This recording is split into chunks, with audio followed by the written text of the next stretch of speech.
are so many people on here, and we are already 2 almost full pages, which is super great. Once we kind of start talking, I will narrow it down, but I really like seeing the gallery view and everybody's faces. And then we'll kind of go to the views of us. And I have a couple of great little like video clips to share. Obviously, you guys know that we have 2 fantastic speakers, people with us today, and that's Kim Douglas and Dr. Verna Porter. So we're very excited to have them here. I hope you'll stay with the end. Hopefully, we have a very full hour, so hopefully we won't run over. But lots of good stuff. So, you know, I guess I'll just kind of start talking now. So we're introducing this new. Oh, actually, let me just pin. I'm going to go to speaker view. So we are introducing this new Breast Goddess Circle of Friendship, and it's not replacing Team TBG. So, you know, a lot of you have heard or participated in the Team TBG, and the Circle of Friendship concept, it really just broadens our community. So by being part of the Circle of Friendship, survivors and friends and supporters and family can kind of be involved at any level and kind of participate in all of our activities. So this is how we're introducing this and trying to think about it.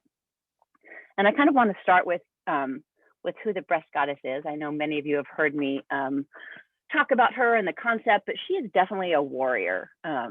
She's fierce and courageous, and she really comes of all of the things that I have seen embodied in my patients over the years, and the things that really fill me up and make me love what I do.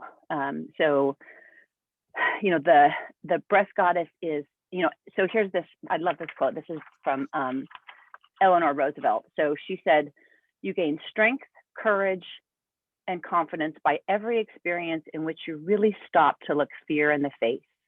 You're able to say to yourself, I have lived through this horror. I can take the next thing that comes along." And I love that was Eleanor Roosevelt. I love that it's about courage. And I think I have seen so many of you come through such a vulnerable place in your life, and that courage, you have to own that courage. You have to own that, like, you actually went through something. So, you know, most of you are breast cancer survivors. Many of you are not. Each of us has been touched by breast cancer through some association. And you know what it's like to sit with fear, to think, oh, I don't really know if I can do this, right? And that is that fear and vulnerability. But you all did things that you didn't think you could do. Yes. In this last year, we have all done things that we didn't think we could do. When you go through breast cancer treatment, whether it's surgery or chemotherapy, you have to give things up. I mean, even some simple things, coffee, wine, exercise, a piece of your body, which isn't such a little thing. And, you know, on the other side, you say, wow, I can't believe that I did that. I can't believe I went through surgery, or I made it through all those 6 cycles of chemotherapy, or 37 days of radiation. And the really beautiful thing about this community and this circle of friendship is that these are all people who know that exact thing. They know exactly how courageous you were. And so we're about, you know, love and support and community. And so the cool thing, and kind of how this idea came up, and this was a lot through talking with Dr. Porter, who you'll hear from, is that, you know, this current spring that we're going through, this rebirth, you know, it feels good. I know that there are still many places in the world that are suffering, and some places in the United States, but it does feel like we're kind of like coming out of this deep, dark winter. So, you know, after a year of fear and quarantine and isolation, it's kind of that same thing that a cancer survivor goes through. You know, we all gave up things in this last year that we absolutely thought we could not live without. Get-togethers, family trips, seeing smiles. You know, it's just a mask now. You can't even smile to say hello to someone on the street. Going to restaurants, an annual trip, hugs, I really didn't think I could give up hugs, and that has been like just hard on my soul. So I am happy that we are kind of now going through this rebirth. So all those things that we didn't think that we could give up, that a year ago or a year and a half ago we would never have imagined we could, we did it.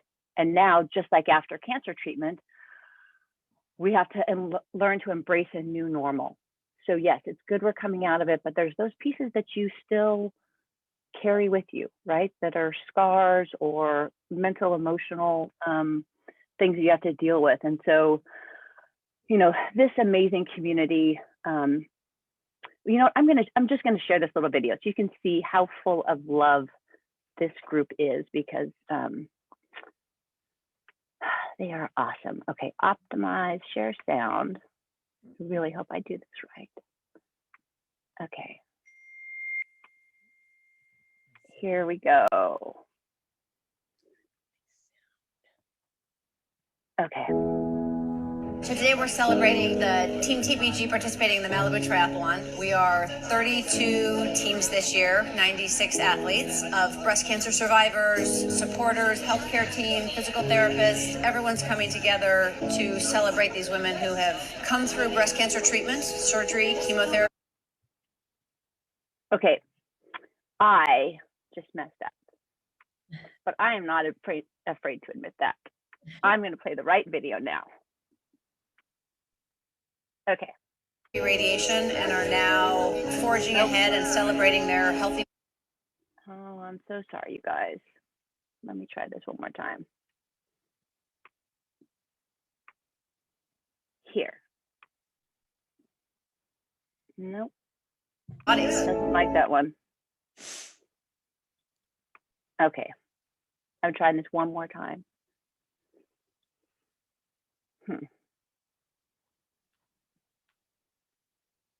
It says it wants to do that. Let me try this. I might have to come back to this. Yeah. I think.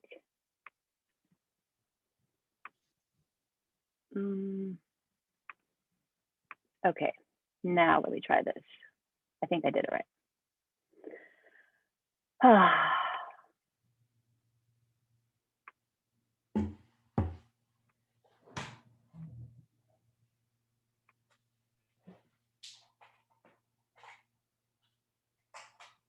Okay. Ha.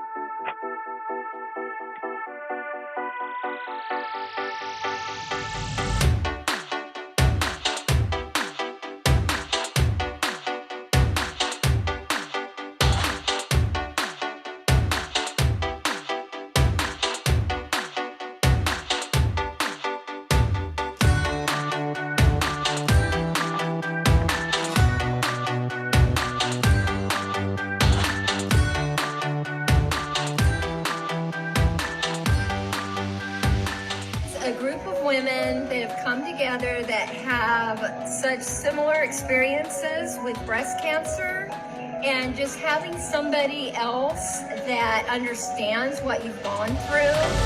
Here is a brand new statement. One let you walk the pavement that leads to everything I am. You can't change me.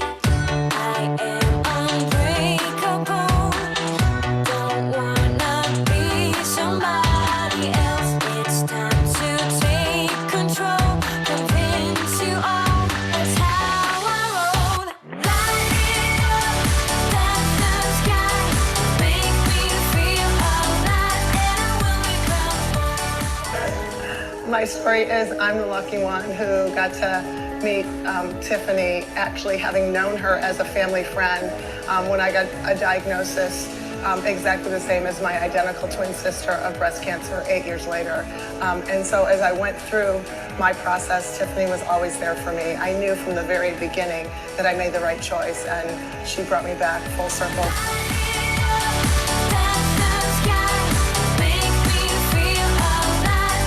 When you take a look from the outside in and you look at what a fun group this is and what an inspiring group this is.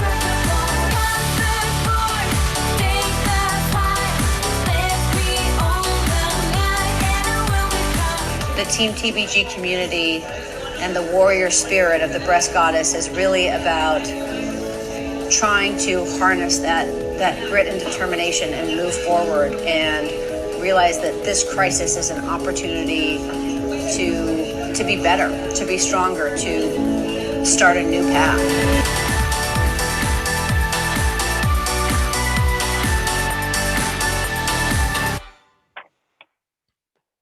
Oh, that was so nice. Wow, so much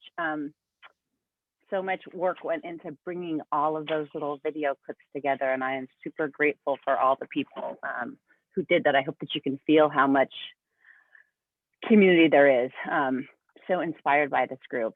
I think it would be super nice to just hear, just so you don't start to sweat. I'm not calling on people randomly. I have talked to a few people in the recent past. Just to hear like one or two things that explain why you're part of this breast goddess circle of friendship community. Leanne, I see you there. Would you mind just like a minute or two? Yeah, hi. It's so lovely to see everyone. Thank you so much for doing this. So I was diagnosed with breast cancer 10 years ago and was lucky enough to have Tiffany Grunwald as my plastic surgeon. And as those of you who have used her know, she's very, very kind, very, very warm, and she's a perfectionist. The other thing she is sneaky. I don't know how many of you remember when you have drains removed, what she does is lock eyes with you and chat about whatever she did on the weekend or whatever she can chat about. So you don't realize she's pulling several miles of drains outside of your chest or of drain tubes. But after I had gone through surgeries and chemo and radiation, I decided to draw a line under the process by running in a 10K. And when Sheila heard about it, she asked me to join Team TBG and the Try. And what I loved about the Try was the opportunity to meet people when we would go for walks, when we would go for hikes, when we would go for runs. And it was a really safe place for people to talk about their story. You know, it was something very organic and very natural that you would go, what's your thought on taking estrogen blockers? And, you know, what's your story? And people were really comfortable talking about it. But this 2020, as you've said, was a challenging year. And my 32-year-old daughter was diagnosed with breast cancer. And one of the first things I did was call two young women who were in their 30s that I met through Team TBG just to find out about their experiences. And what I realized about this community is it brought me resources that I didn't even know I was going to need. And I'm incredibly grateful for that and for all of the friendships that I've made through this. It's been a real blessing in my life. So thank you, Tiffany, for putting this together. Oh, Leanne, thank you so much for sharing that. That is really special. And Leanne has been part of Team TBG almost since the beginning, and has an amazing spirit and energy about her. Sabrina, are you here? I can't see everybody on my screen. Let me see. I'll see Sabrina. Sabrina or Lissa? Sabrina. I see Lissa. Hang on. Lissa is Okay. muted, so let me unmute Okay, her. I'm unmuted. Yes, you are. I'm unmuted. Hello, hello. Let me find you. I'm going to pin you. Yep. Hi, Lissa. Lissa comes to us from, you're in Chicago, right? No, I am in Cincinnati. They Oh, are yeah. never confused, ever. By me. And I apologize, there's some bizarre power surge in our place and I've lost all lighting in the room other than the wiener dog light behind me. I was diagnosed with breast cancer at age 39 and 61. And I have been an activist during those years. And I've seen a lot of organizations and support groups and things come and go. And this TBG is extraordinary And it is extraordinary for one main reason, and that's Dr. Tiffany Grunwald. And I feel that you are the embodiment. What I respond to is knowledge is power and action. And that's what you are. And that's what Team TBG is. And I've always thought that the best vacations are when you do something. If you're biking, or you're part of some kind of a lecture thing, or it involves hiking, or there's nothing more bonding than sharing an activity.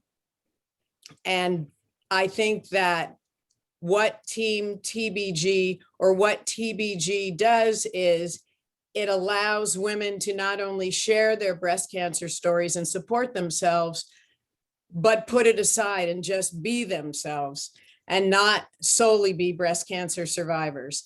And I think that that's absolutely extraordinary. Also, Dr. G has a very nice sense of humor, which has a lovely ripple effect throughout. So she's very compassionate, and TBG is very compassionate and supportive and fun.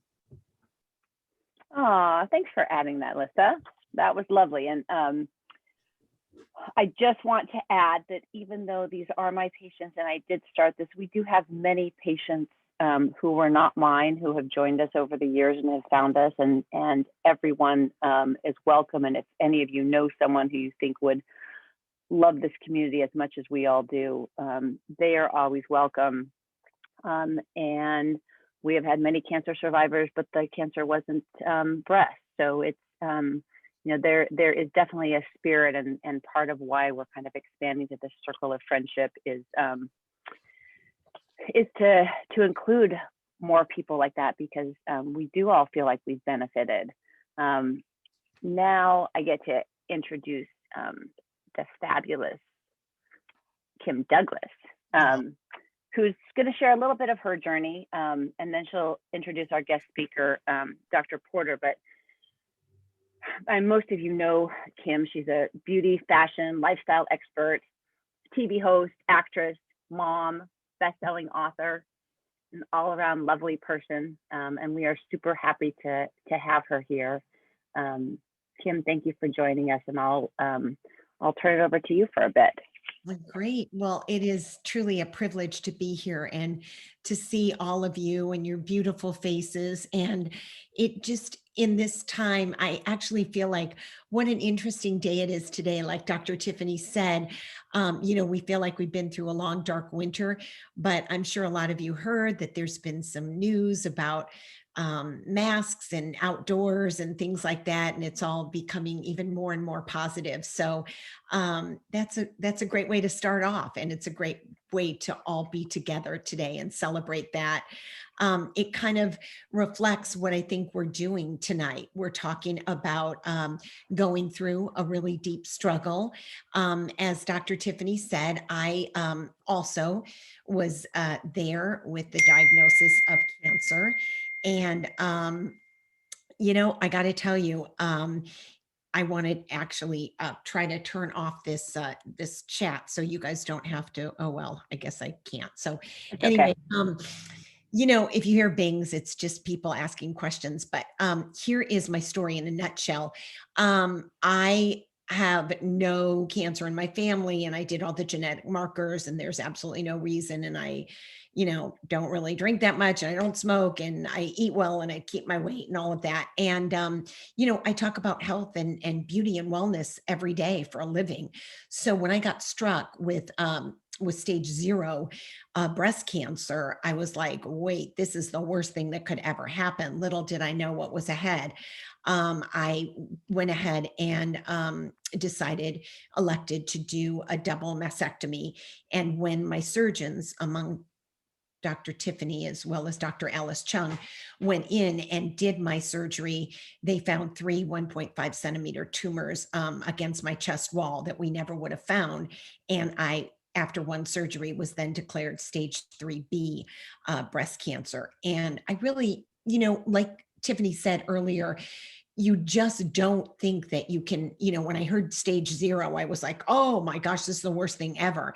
And you don't think you can handle that. And then you get told, you know, another whopper, you know, stage 3 and you're just like, how can this possibly be? Where am I going to get the strength? I've always been the funny, quirky, happy beauty girl on TV. What the heck am I going to do with no hair, no eyelashes, no eyebrows, and green most of the time? So she is so right about how we dig in and how we find our support systems, which are all right here, all of you women together and at the helm, Dr. Tiffany, and how she brings us all together and we somehow can reach down into the depths of our soul.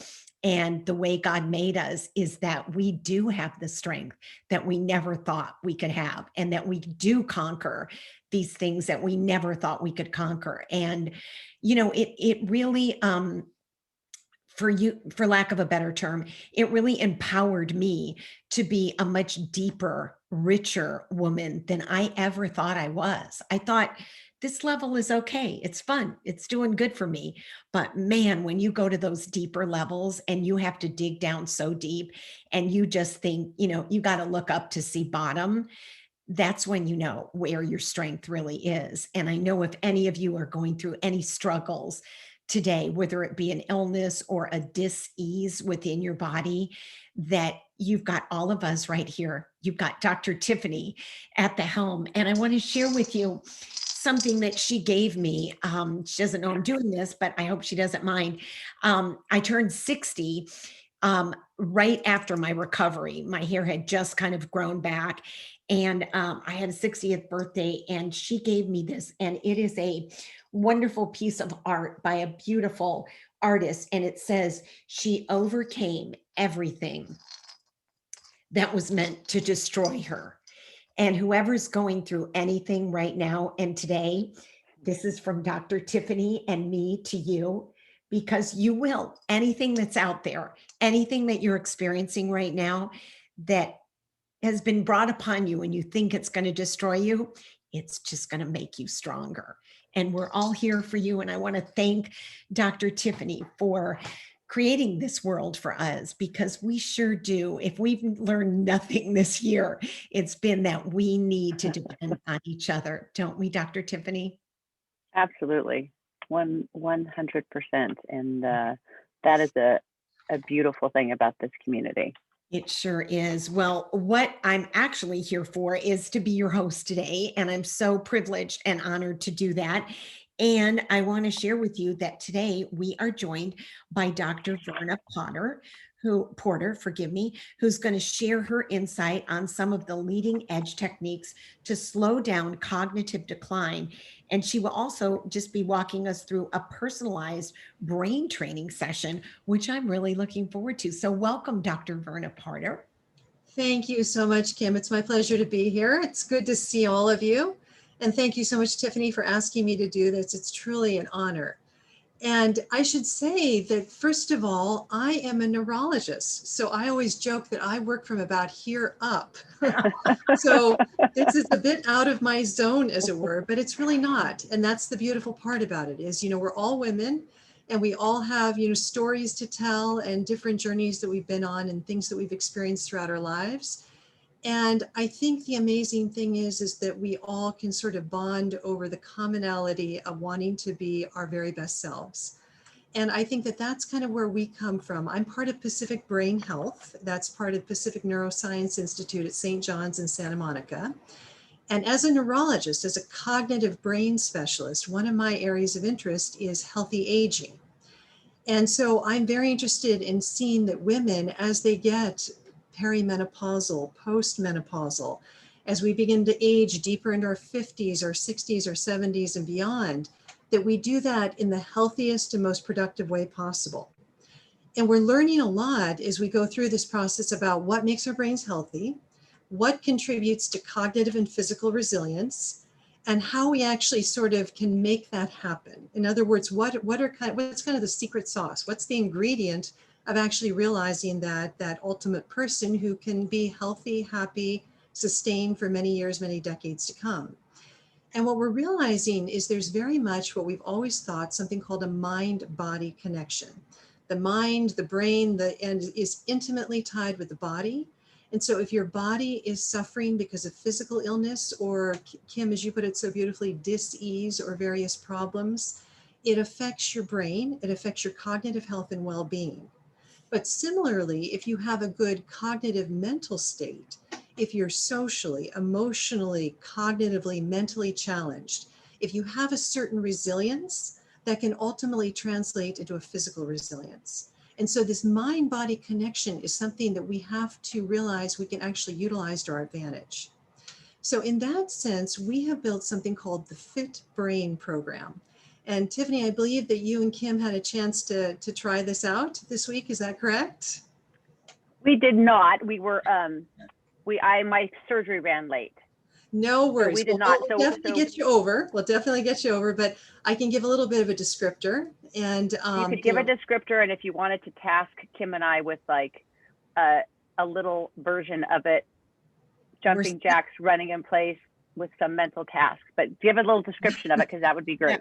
Yeah. Absolutely. So what this is again, playing on this mind-body connection. What we're learning is that one of the best ways to keep our brains resilient is by what we call dual tasking. And what I mean by that is being physically active and simultaneously being cognitively active.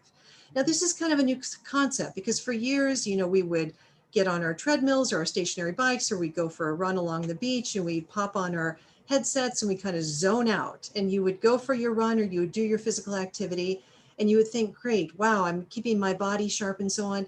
But we're realizing that the mind and the body, again, they interact, they interplay. And if you can do two things at once, if you can challenge yourself cognitively while you are physically being challenged, that actually contributes to greater mental health and well-being, greater physical and cognitive resilience than we ever deem possible. So if you do this kind of dual tasking exercising, where, for example, you might be on a stationary bicycle, but you might have in front of you a video screen that's asking you to do various cognitive tasks, or engaging you in sort of a deep dive virtual reality type experience, where you're having to cognitively think on your feet, as it were, while your feet are simultaneously pedaling and doing something else. The brain and the body begin to integrate, and there's a synergy to this process that's incredible. So if you do as little as 12 weeks of 60 minutes per week of this kind of exergaming, this kind of combined exercise gaming, or this dual task exercising, it can improve executive functioning. That's reasoning, judgment, problem solving, processing speed, so how quickly you learn and obtain and absorb new information. And it can do that in older adults who have cognitive problems, and I'm talking about things like early Alzheimer's disease, or who don't have cognitive problems. So it can make all of us stronger and better if we engage in this sort of process. And so we have built out in our center this cognitive fitness gym, where we're trying to do just this. And so we're taking patients who either want to remain healthy and strong and active throughout their lives, and we're utilizing this kind of new technology to augment their abilities. Or alternatively, we're taking patients who are beginning to show early signs of cognitive deterioration or decline, and we're allowing them to use this technology in kind of a supervised fashion to make sure that they're doing it to the best of their ability and in the right way, under the right circumstances, to try to get that synergy going and help optimize their functioning. So it's a really interesting thing, but it kind of goes back to the whole idea of, if your brain is healthy, your body's healthy. If your body's healthy, your brain is healthy. And best of all, if both are healthy together, then you've got this synergistic effect that's really quite phenomenal. Interesting. That is wonderful and so important. Now, Tiffany and I had talked about you maybe using us as your guinea pigs to show the women in our community a little bit of maybe just a little exercise that we all could do together, or think about doing once we go off of this. I happen to have here a little mini trampoline, and Tiffany said she was totally willing. If any of you guys have seen the things that I've done on Ellen, this is nothing compared to that. I mean, they put me in a bath with red wine, so I feel like this is just a Tuesday. Anyway, Doctor, I wonder if I could get on my trampoline and do what you say. Absolutely. Like, let's try it, Kim. So I'm going to kind of, what would we try? Yeah, we're going to improvise here. So we're going to improvise. This isn't necessarily one of the specific tasks that we would do in our center, but I'm going to give you an example of how this might work. Okay. So as Kim pulls this out, this little trampoline. Kim's got her trampoline. And And we for almost got those of away you with who not have doing tried anything. it, the trampoline is super fun, I have to say. I've got one too, so I love it. Guys, I'm like one of those clowns that has a clown car and they just keep bringing things out of the clown car. So whatever you say, Dr. Ford, I'll probably have it. I love it. That's great. So for example, okay, great, Kim. So you're jumping. Now, while you're jumping, what I want you to do is I want you to do a couple things. Like Tiffany's doing, I want you to do sort of the jumping jacks. So you're getting your whole body moving and you're doing that sort of repetitive motion.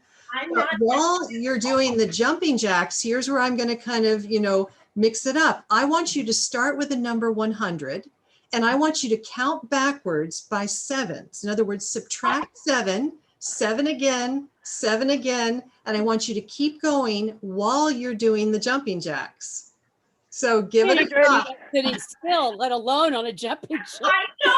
Can we do it a little, like, what about counting by threes or something? Like Exactly. So you see how I at math, Dr. Porter. Come on. I know it. So we're really kind of pushing the envelope here. Okay. But 93. 93. I 79. believe you guys, you can do it.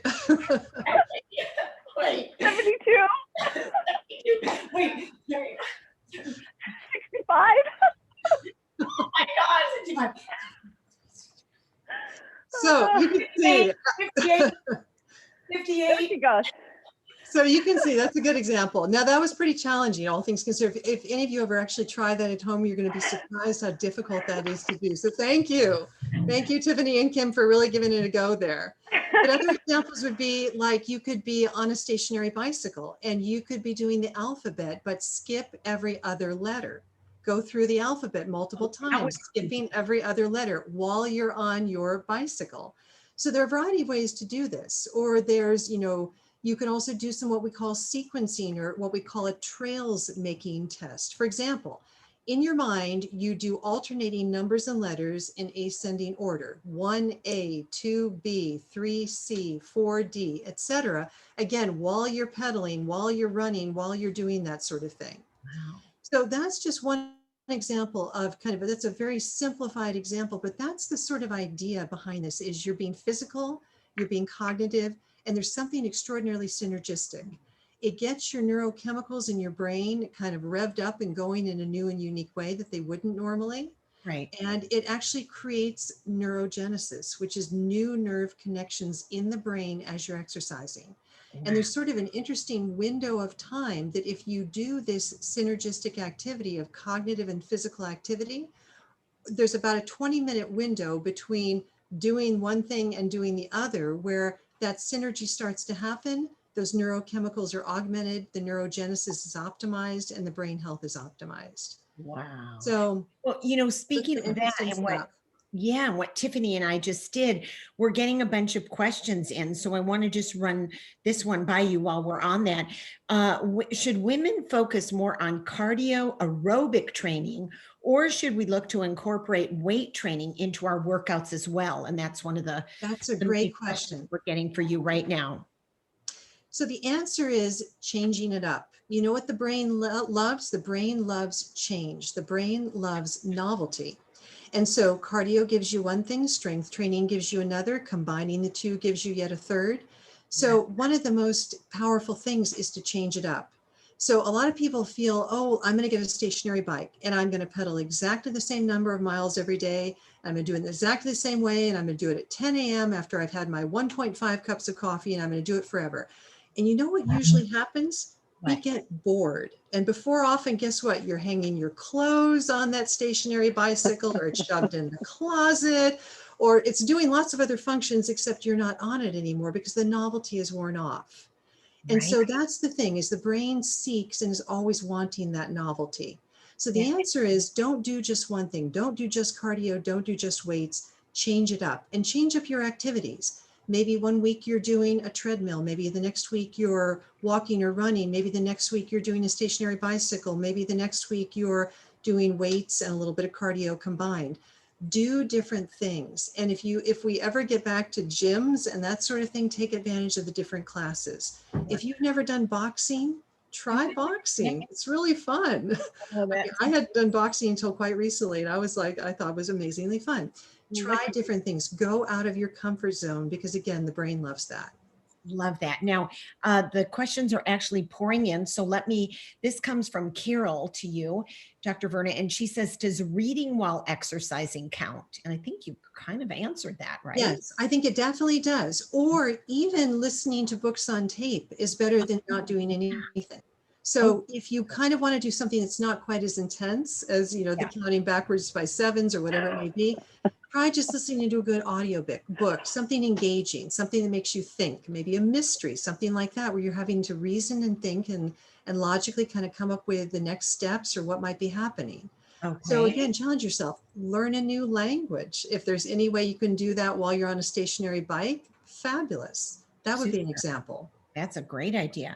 Another question, what are the best recovery methods to use for our post-workout regimes? So sorry, I want to make sure I understand that, Kim. You mean in terms of recovery after you've done the acute exercise? Yeah, after you've done it. This is a question that just came in from Facebook. What's the best method for recovery for any of those exercises, like you doing your boxing class? Correct. And so what do you do? So I think I want to make sure that I'm understanding, but I think what they're talking about is kind of your warm down or kind of your, backing out of the extreme aerobic activity. Right. So I think walking is a really good thing to do if you're on a treadmill, for example, at a low pace, so you're kind of slowly, gradually ramping down. Right. And I think the idea is, again, if you don't go from like 60 to 0 or 0 to 60, if you can kind of ramp things up, ramp things down, that's a much better way to do it. And so you're sort of going to back out of your activity slowly. So if you've done a lot of cardio, you're going to back out of it slowly. If you're on a treadmill, you're going to slowly dial down on the number of revolutions of the belt. If you're doing your stationary bicycle, you're going to be slowing down your pedaling rate or things like that. That makes But I sense. think a cool down period is important. Yeah. Now, another question that we're getting quite a few of the same question is, how much exercise, doctor, do you feel that we need weekly to keep our brains healthy? So what the American Heart Association, even the American Academy of Neurology recommends is basically 40 to 60 minutes, get this, 4 to 5 times per week. Wow. And that sounds kind of overwhelming, but it's a lot. It is a lot. But if you can do that, that's the new recommendation for cardiovascular health, cerebral vascular health, and also for cognitive health and well-being.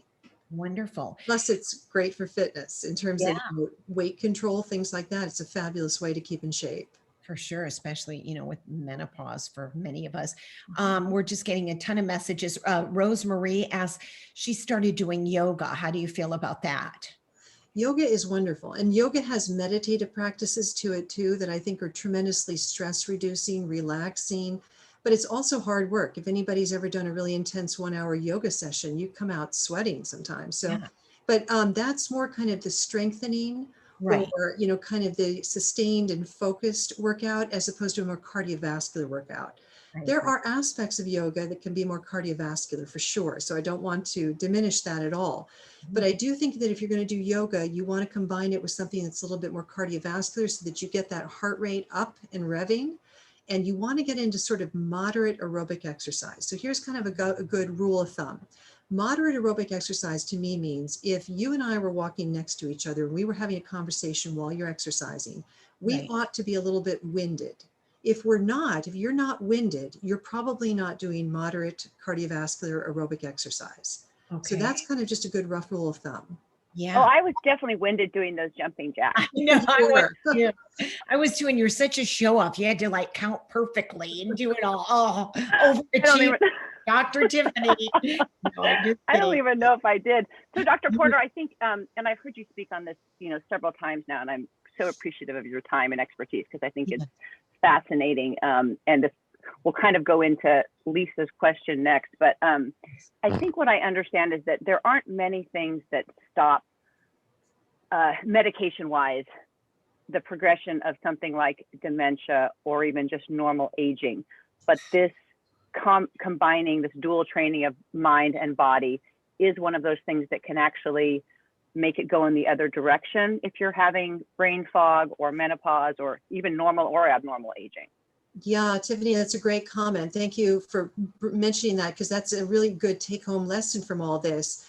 is that, yes, if you want to talk about like neurogenesis, if you want to talk about new nerve connections forming, and if you want to talk about that in like our memory centers, something called the hippocampus, which is deep in our temporal lobes in the brain, a very important way station that converts short-term memory into long-term memory.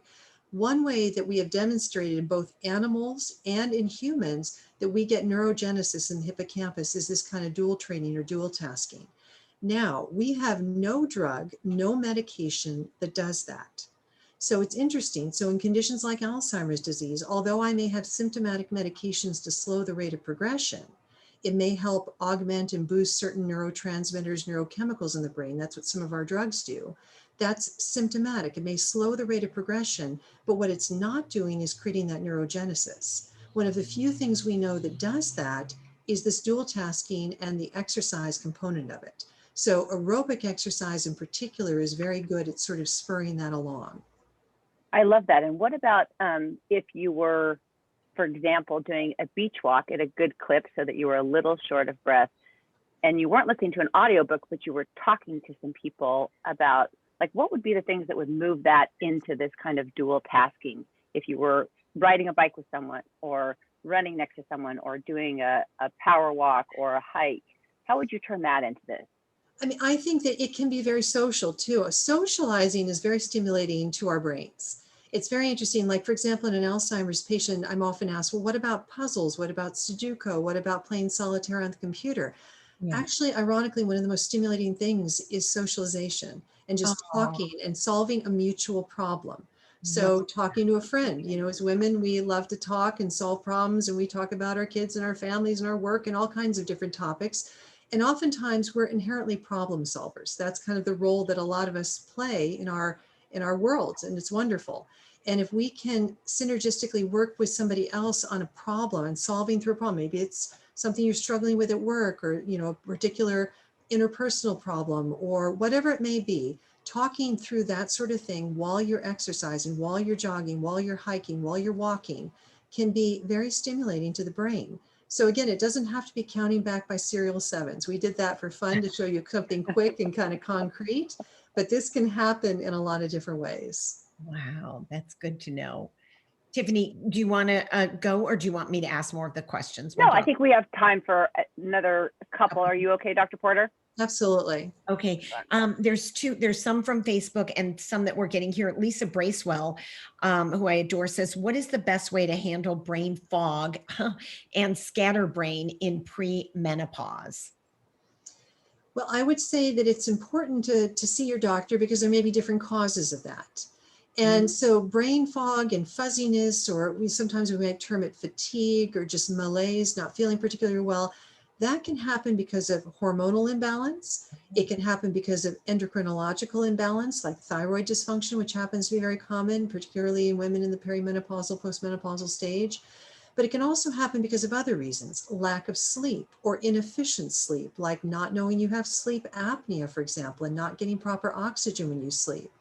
Or there can be mood-related changes that happen as we age. Depression, anxiety, things like that can affect the efficiency of your cognitive functions.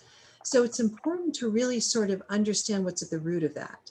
So it isn't sort of one thing or one basic panacea. I would say if you're experiencing that, and especially if it's to the point where it's interfering with your daily functions, your activities, your ability to engage in your daily life, that's when you need to be seeing your doctor and talking through various possibilities of what it could be. Because there are quite a few things that ought to be considered. And in that process of discovery, there may be something that's very fixable, very correctable, very reversible. And catching it early is always better than waiting for things to evolve and then, you know, having to sort of backpedal into a solution, for sure. Exactly. We have one more, and this one is about food, I think, before we run out of time. But Carrie C. from Facebook asks, are there any foods you recommend before or after workout to help improve brain function throughout the day? The foods, interesting.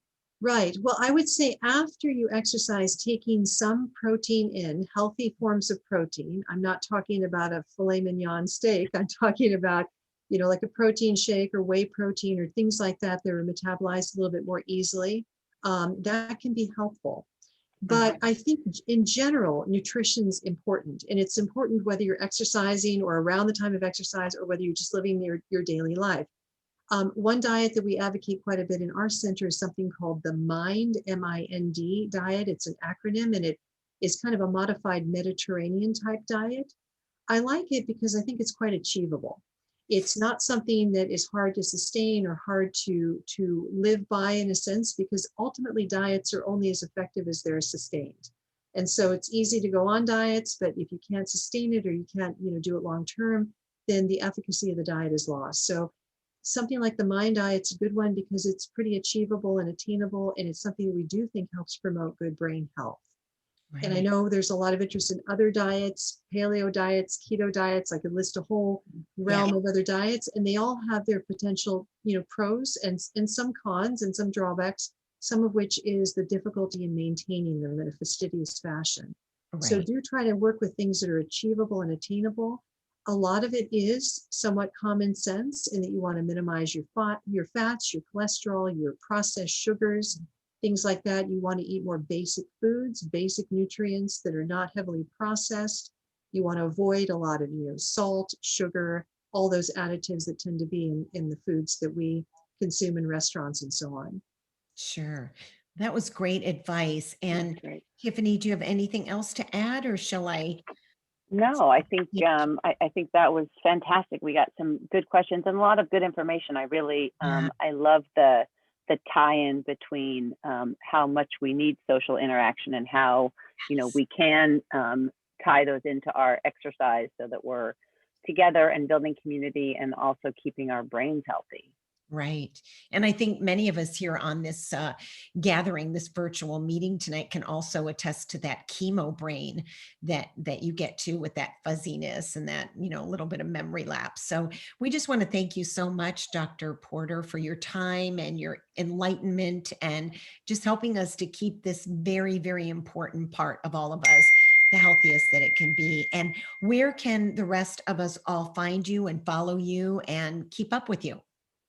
Thank you so much for asking. And it's been really a pleasure to meet this community. I'm so, kind of inspired by TBG and everything that you're doing. So thank you for all this. Thank you, Tiffany, for envisioning this and making this happen. Thank you, Kim, for being the host and inviting me. I'm again at Pacific Brain Health Center. That's in Santa Monica. It's affiliated with St. John's. So we're part of the Providence system and part of Pacific Neuroscience Institute. We do have a website, and we've got lots of information that we've covered tonight on that website. So please do take a look. And, if we can be of help, please do reach out. We have a multidisciplinary team of doctors. So I'm a neurologist, but I work with a psychiatrist and a neuropsychologist and somebody who's a specialist in gait and balance and fall prevention in the elderly population, and a variety of other folks who help people to age well and in a healthy fashion. So thank you again. Wonderful. No, that was awesome. Thank you so much, Dr. Porter. Thank you. Really appreciate it. So we have one more little video that we're gonna show. But Kim, I thought that was it couldn't have been more perfect, especially as we kind of talk about the circle of friendship and doing all these different activities that we do, right? Like the beach walks or the hikes or the biking or the stand-up paddleboarding, and how we can really help our brains stay sharper. Truly. And I mean, if you needed, which you don't, an endorsement for what you're doing and what you're putting together, that certainly was it. I mean, we've all been so isolated and shut in. I know probably many of you can relate. I have a 92-year-old mom in assisted living, and not being able to see her in the isolation, I mean, it's been devastating. So hearing Dr. Porter talk about the importance of that socialization, that connection, and how valuable, Tiffany, for me, that walking and talking to a friend about a problem, your kid going to school, a girlfriend of your boy, of your son, whatever. I mean, wow, isn't that amazing how it really is? It's great. It's great. And it's something that we've missed this year, right? So now it's exciting to get back to it. And we certainly have social activities like the beach walks and some hikes and some stand-up paddleboarding. We have, well, last year would have been our 10th year doing the Malibu Triathlon. And, when we talk about that sometimes, and that was at the beginning of Team TBG, people get scared about the word triathlon, and there's kind of this fear of like something that, wow, that's so big. And you know, the fascinating part to me was always like, you know, when you have a cancer diagnosis or a genetic predisposition, you know, that is the ultimate fear and vulnerability. And so, you know, you and many of the other women, you know, on this Zoom really looked that fear in the face and really took that on with warrior energy. And so Team TBG in this community is really about honoring that warrior energy, and each of us harnessing that energy, trying to remember, or for those of us who haven't had a cancer diagnosis, trying to feel what it's like to push your body through something that's really tough, through a cancer diagnosis. You know, I've spent 20 years seeing how beautiful women are, not because of how they look, but because of what their bodies can withstand. And I do think that, you know, when someone has that deer in the headlights, and I think you are about to be amazed by what your body can do. True. And, you know, usually before surgery, sometimes even in that first consultation, I can see that. I can see that in you. You are stronger than even you think that you are, and you're about to be amazed. And one day, very soon after surgery and chemotherapy and after radiation, you will step outside of your body and marvel at your capabilities, and you will not believe your own body, what you went through, and you'll realize that what you did and that you can kind of do anything, that you are the breast goddess. So this community, this circle of friendship stands with you just as amazed because they've been through it too. And so when we talk about the triathlon, and let's just be very clear, it's not the whole triathlon, it's just one event, either the run, bike, or swim, or a supporter. And you think, I can't do this. Like, there's no way I can do that. And many of you know, because I said these words to you and then you did it. You know, it's the same thing, except for that, you know, it's, you know, the triathlon that you've done is chemotherapy, surgery, radiation, and this is something different, but it's not that hard. And you and all of these women that are around us right now and that will be around us in our community already know that you've done something much harder. And I think both Leanne and Lissa kind of spoke to that, you know, it is nice when someone else knows exactly what you've been through and how hard that was. It gives you strength. So I would like to just share this last video. Is that okay, Kim, or did you want to say something? No, not at all. Let's see it. Okay. I want to see it. How you doing? Hopefully I can do this one better. Yeah, let's see it. So good. Okay. So today we're celebrating the Team TBG participating in the Malibu Triathlon. We are 32 teams this year, 96 athletes of breast cancer survivors, supporters, healthcare team, physical therapists. Everyone's coming together to celebrate these women who have come through breast cancer treatment, surgery, chemotherapy, radiation, and are now forging ahead and celebrating their healthy bodies. We started out with just Dr. Grunwald and I and a friend, and it turned into staff getting involved and then patients getting involved. And I, this year, have gone through a cancer diagnosis, so I'm not competing this year, but I'm here to support. My late wife was a member of Team TBG. She was a breast cancer patient that participated in 2 triathlons with Tiffany and with the team. And it meant a lot to her. This community meant a lot to her. The support that she got, the people that she met, the runs, the paddles, everything was very important to her and made her feel like part of a community. And the exercise was just an amazing part of her life.